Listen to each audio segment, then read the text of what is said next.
मो ना नारायण नायक ग्राम कोरडा पोस्ट पोलोसरा जिला गंजाम मु मोर क्षेत्र इंद्राणी धान करछि आमर जी बिहन जोगाण करुचंदी रमेश चंद्र बेहेरा सी मते प्रथम रे कहले सार एटा इंद्राणीटा भल धानटी आपण करम कथा विश्वास करी मुझे धानटी कली धानटा बाहर समय एत सुंदर देखा मजा देखा बड़ भल लगुला बर्तमान तो ये क्षेत्र गाँव में समस्ते कहते भल मुझा भावी ये बिहनटी आम गाँव में समस्त चषांर आदृत हो बोली मु आशा कर निश्चित भाव मत बहुत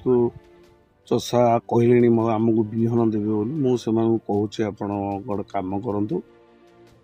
डायरेक्ट कंपानी आणतु जेहेतु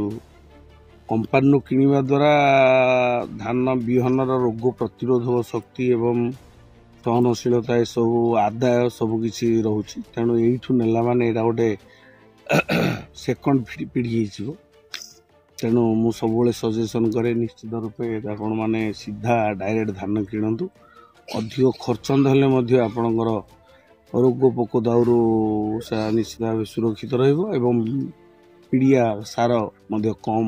व्यवहार करिया पड़ो प्राय लोक मैंने खुशी अच्छा धान देखी देखा जाऊ कौन हो कौन से नुआ बिहन आसे कंपानी तरफ आसे तेबे बिहन जोगेदेले एमती फसल हेले आम गाँ लोक मैंने बिहन टाक व्यवहार कर इंद्राणी धान तो आदाय है कि देखा सुंदर लगुच